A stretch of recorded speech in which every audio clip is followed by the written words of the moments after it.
ఆది అందు వాక్యం ఉండేది, వాక్యము దేవుని యొద్ద ఉండేది, వాక్యము దేవుడై ఉండేది. ఆయన ఆది అందు దేవుని యొద్ద ఉండేది.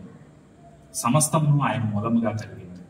కలిగి ఉన్నది ఏది ఆయన లేకుండా కలుగలేదు. ఆయనలో జీవం ఉండేది, ఆ జీవము మనుష్యులకు వెలుగై ఉంది. ఆ వెలుగు చీకటిలో ప్రకాశించుచున్నది గాని చీకటి దానిని గ్రహింపకుండేది. దేవుని యొద్ద నుండి పంపబడిన ఒక మనుష్యుడు ఉండేది, అతని పేరు యోహాను. అతని మూలమున అందరూ విశ్వసించినట్లు ఆ వెలుగును గూర్చి సాక్ష్యమిచ్చుటకు అతడు సాక్షిగా వచ్చాడు. అతడు ఆ వెలుగై ఉండలేదు గాని ఆ వెలుగును గూర్చి సాక్ష్యమిచ్చుటకు సాక్షిగా అతడు వచ్చాడు. నిజమైన వెలుగు ఉండేది, అది లోకంలోనికి వచ్చుచు ప్రతి మనుష్యుని వెలిగించుచున్నది.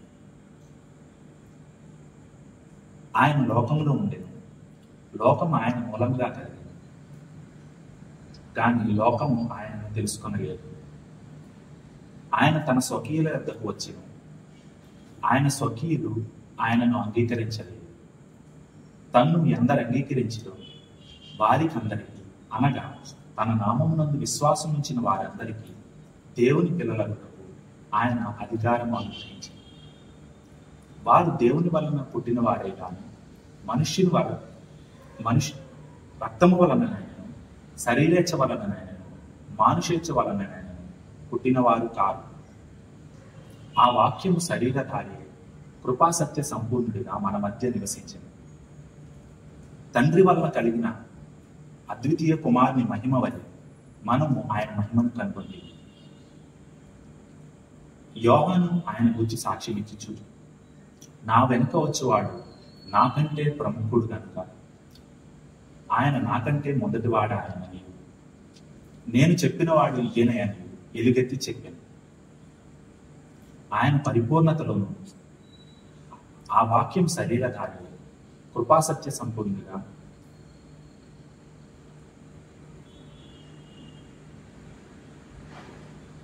ఆయన పరిపూర్ణతలోను కృప వెంబడి కృప పొందింది. ధర్మశాస్త్రము మోషే ద్వారా అనుగ్రహించబడింది, కృపయు సత్యమును యేసుక్రీస్తు ద్వారా కలిగింది. ఎవడును ఎన్నడూను దేవుని చూడలేదు. తండ్రి రొమ్ముననున్న అద్వితీయ కుమారుడు ఆయనను బయలుపరిచాడు.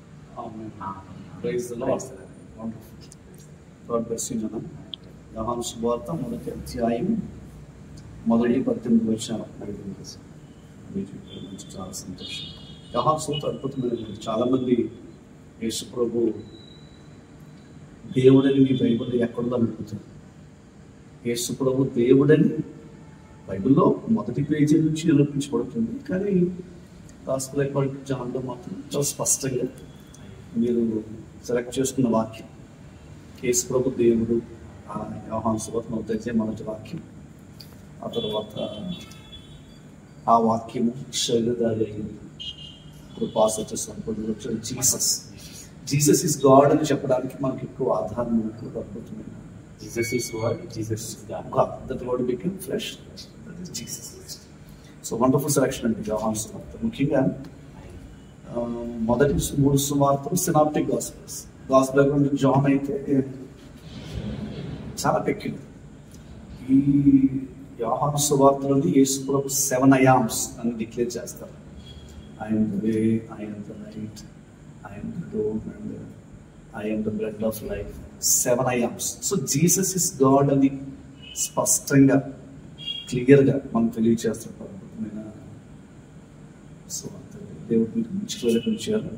అలాగే ఇందులో మిగతా 3 సువార్తలోనేమో అద్భుతాలను ఉంటాయి, కానీ యోహాను సువార్తలో మాత్రం సూచక్రియలు ఉంటాయి.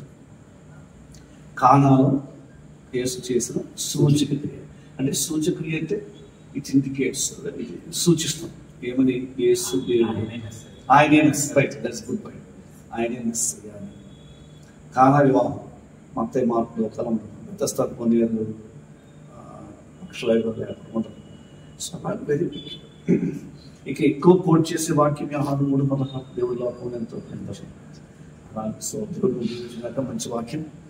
అసలు యోహాను ఏమో he knows the heart beat of Jesus అని యేసు ప్రభు శిష్యుల్లో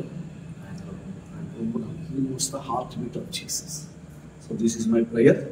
దేవుడు ఆ కృప మీకు ఇచ్చిన దాకా మనం యేసయ్య హృదయంలో ఉన్నదాన్ని తెలుసుకోగలిగినంత అదే యోహాను ప్రత్యేకత. సులువులో యేసయ్య తన తల్లి యొక్క బాధ్యతను తప్పు చెప్పడం కాదు. మరొకటి ఏంటంటే యోహానులో ఆయన లాస్ట్లో పద్మాసు దీపంలో వేసినప్పుడు అప్పటికే ఆయన చాలా సంఘాలు నడిపించారు, చాలా మందికి వాక్యం చెప్పారు.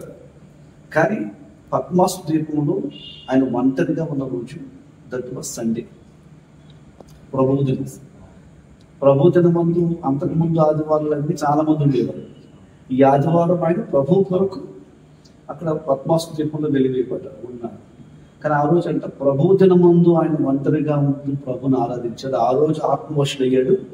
ఆ రోజు ఆయనకి బుక్ ఆఫ్ రెవల్యూషన్ అయింది. So this my prayer first దేవుడికి అంత క్లోజ్గా అంటే ఇక మనకి ప్రభుకి బాగా కనెక్ట్ అయిపోతే దేవుడు స్పెషల్ ప్రొటెక్షన్స్ ఇస్తారు. దేవుడిని దీవించడానికి ప్రైస్ శ్లోకం అందరూ చదవాలి. మీరు బైహార్ట్ చేస్తారు కదా.